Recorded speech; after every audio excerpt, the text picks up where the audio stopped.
Sekira pukul 3 pagi, sekumpulan wanita mendatangi kos-kosan daerah Nova 1 Kelurahan Lemah Mekar, Indramayu, Kabupaten Jawa Barat, di mana rumah kos yang mereka datangi tersebut milik Sela Anggita Putri, yang merupakan teman satu circle mereka. Tujuan mereka datang malam itu untuk menginap, menunggu pagi tiba. Namun anehnya, ada yang berbeda hari itu. Beberapa kali Sela dipanggil dan diiringi dengan kutukan pintu. Namun sama sekali tak ada jawaban dari dalam rumah. Kondisi itu membuat mereka penasaran dan juga menaruh rasa khawatir terhadap Sela. Apalagi sebelumnya mereka mengabari Sela melalui saluran telepon, namun tak kunjung mendapatkan balasan. Yang pada akhirnya mereka berinisiatif untuk langsung menghampirinya ke rumah akibat menganggap kalau Sela sedang tertidur pulas. Melihat kondisi kos-kosan Sela yang saat itu masih dengan lampu menyala, tak mungkin rasanya jika Sela tidak ada di rumah. Hingga akhirnya, dengan rasa penasaran tersebut membuat mereka membuka paksa pintu masuk. Untuk memastikan sendiri apa yang sebenarnya terjadi, saat mereka menuju ke kamar Sela, mereka menemukan sesuatu yang mengejutkan. Di sana Sela terlihat sudah tergeletak tak bernyawa. Dan yang lebih mengerikan, terlihat sekali di batang lehernya terdapat bekas cekikan yang sangat parah. Mulutnya berbusa dan sedikit mengeluarkan cairan merah. Semuanya begitu histeris. Para tetangga pun langsung tersentak dari tidurnya tatkala mendengar teriakan minta tolong yang saling bersautan dari arah kontrakan Sela. Saat didatangi, tak ada yang tak kaget setelah menyaksikan jasad Sela malam itu. Dalam penasarannya, terbesit pertanyaan besar tentang apa yang sebelumnya menimpa Sela, sehingga dia berakhir cukup menyedihkan dan semengerikan itu. Sosok Sela memang tak mereka kenali secara personal, namun selama bertetangga Sela disebut cukup bersahabat. Tak lama pihak kepolisian tiba ke lokasi setelah mendapatkan laporan dari salah satu dari mereka yang ada di TKP. Saat melakukan penyelidikan perihal kematian Sela, pihak kepolisian cukup terbantu dengan ponsel milik Sela saat itu masih berada di tempat kejadian. Dari sana, mereka berhasil mencari tahu dengan siapa Sela terakhir kali berkomunikasi. Yang tak kalah penting yakni bukti CCTV di sekitar lokasi kejadian, di mana dalam rekaman tersebut, seorang laki-laki yang tampak jelas terlihat masuk ke dalam kos-kosan Sela tepat pada pukul 2:11 waktu Indonesia Barat. Kemudian sekitar 20 menit setelahnya, laki-laki tersebut keluar dan pergi meninggalkan TKP secara tergesa-gesa dengan mengendarai sepeda motornya. Tampak sekali gerak-geriknya cukup mencurigakan. Saat pihak kepolisian meminta penjelasan kepada teman-temannya tentang siapa sosok laki-laki tersebut, tak ada satupun yang kenal. Dan di sanalah baru terbongkar siapa Sela Anggita sesungguhnya. Wajar saja bila teman-temannya tak mengenali sosok yang diduga pelaku penghilangan nyawa Sela setelah mengetahui background Sela. Ternyata Sela bukanlah perempuan baik-baik. Dia berprofesi sebagai wanita penghibur para laki-laki mata keranjang, di mana Sela begitu jeli menyembunyikan identitasnya sehingga tak ada yang sadar kalau Sela memakai rumah kontrakannya untuk menerima tamu-tamunya.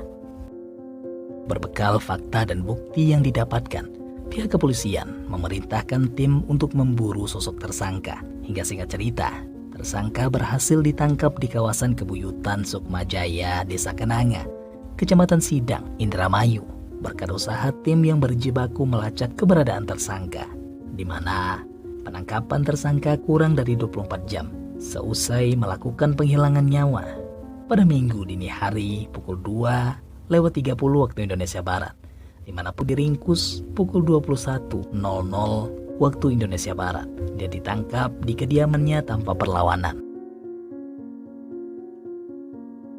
Dia adalah Supri yang merupakan pria beristri dan juga sudah memiliki anak.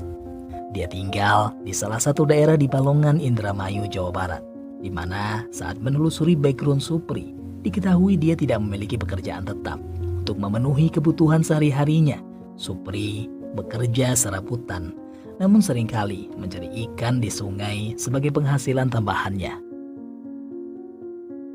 Sela Anggita Putri merupakan gadis berparas cantik yang baru menginjak umur ke-21 tahun.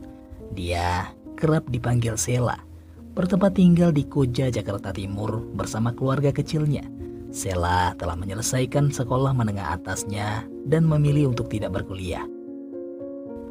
Keadaan harus memaksanya untuk bekerja, akibat tak mau harus bergantung kepada orang tuanya. Sela bertekad untuk mandiri, mencari lowongan pekerjaan sana-sini melalui media sosial maupun karib kerabat dan teman-temannya yang ia sampai dari mulut ke mulut. Namun sangat sulit mencari lowongan pekerjaan yang memang memadai dan sesuai dengan keinginannya di daerah tersebut. Apalagi mengenang pendidikannya yang tak mengenyam ke jenjang universitas. Namun semua itu tak membuat Sela menyerah. Entah dari mana dia mendapatkan link pekerjaan. Hingga akhirnya Sela berpamitan kepada sang ibu untuk bekerja dan menempat ke daerah Indramayu. Dengan alasan diterima kerja di salah satu lowongan di sana, di mana pekerjaan tersebut Sela rasa cocok dan sesuai dengan apa yang ia inginkan. Bu, Sela pamit dulu ya. Sela udah dapat kerjaan di daerah Indramayu, ujar Sela yang pada saat itu meminta restu dari sang ibu mengenai keberangkatannya. Awalnya sang ibu juga sedikit berat. Dia merasa khawatir karena akan berjauhan dengan anaknya. Ditambah lagi seorang wanita, akan ada banyak kemungkinan negatif yang akan terjadi. Namun karena melihat Sela yang begitu semangat untuk berangkat kerja, sang ibu pun mencoba mengikhlaskan kepergiannya. Emang kerja di dekat-dekat sini gak ada yang bisa pulang harian gitu? Mending cari dulu deh. Ibu khawatir kalau Sela jauh-jauh dari ibu, tanya ibu yang saat itu berharap Sela merubah tekadnya. Gak ada bu, gak ada yang cocok sama Sela bu. Emang kamu kerja apa di sana? Toko kosmetik bu, jual alat-alat kecantikan gitu. Izinin aku ya bu, please. Melihat Sela yang begitu semangat untuk berangkat bekerja ke Indramayu, sang ibu pun mencoba menahan rasa khawatirnya. Ya udah, tapi kamu harus bisa jaga diri ya. Harus bisa pilih-pilih teman. Kerja harus benar, ujar ibu meskipun dalam hati masih tak rela atas kepergian Sela. Setelah berada di daerah Indramayu, Sela tinggal di kos-kosan daerah Nova 1, Kelurahan Lemah Mekar, Indramayu, Kabupaten Jawa Barat. Ternyata di sana baru diketahui Sela pada saat itu bukanlah bekerja di toko kosmetik. Alasan Sela ingin jauh dari keluarga. Ternyata dia ingin menjadi wanita penghibur bagi laki-laki ajang. Bermodalkan pamer foto vulgar di platform tertentu, membuat dagangannya cukup laris dibeli konsumen. Meskipun hati kecil Sela sadar caranya mencari uang saat itu tergolong salah, namun tuntutan gaya hidup dan juga finansial mematahkan semuanya. Dia juga terjerumus ke dalam circle gelap dengan para wanita-wanita penghibur lainnya yang kerap kali menghabiskan malam di bar dengan minum minuman keras, seakan nasihat sang ibu hanyalah sekedar angin lalu. Hingga akhirnya Sela menerima kenyataan pahit, dirinya harus kehilangan nyawa oleh customernya akibat kata-kata Sela yang begitu menyakitkan si penyewa. Bagaimana semua itu bisa terjadi? Begini ceritanya.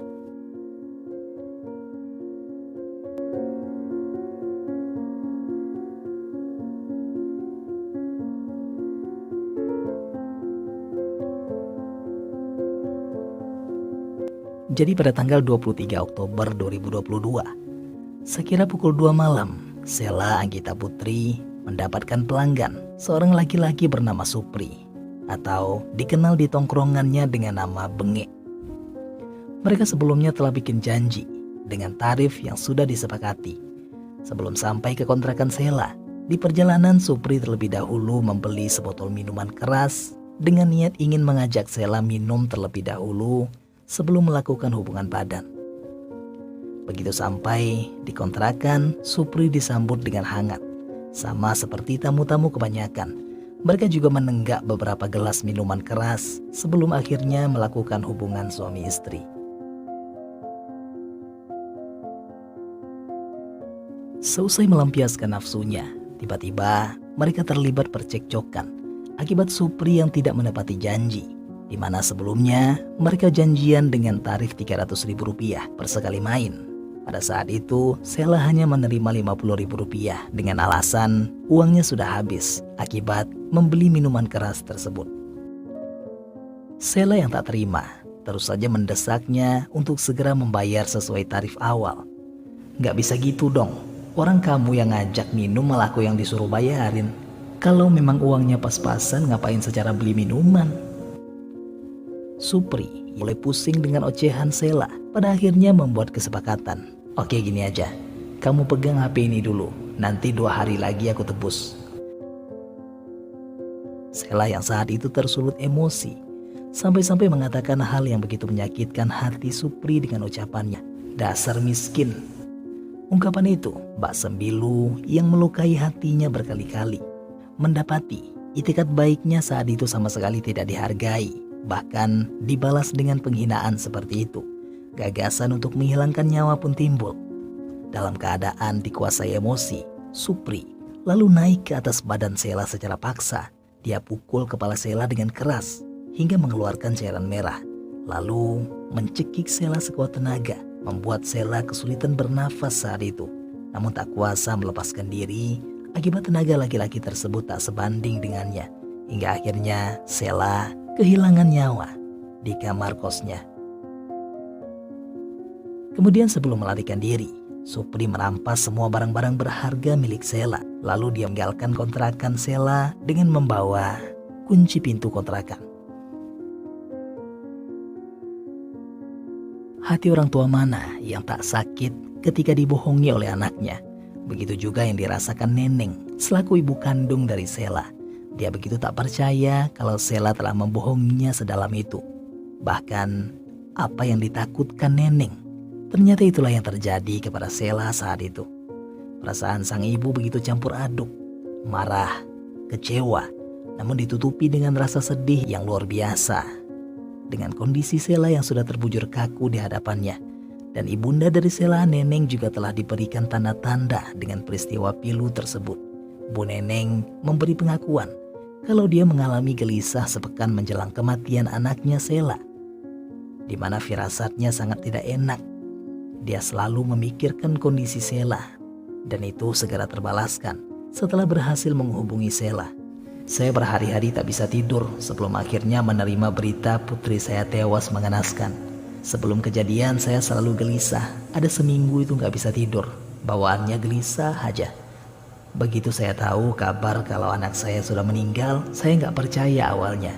Tapi pas saya lihat foto anak saya di rumah sakit, hati saya hancur, sedih.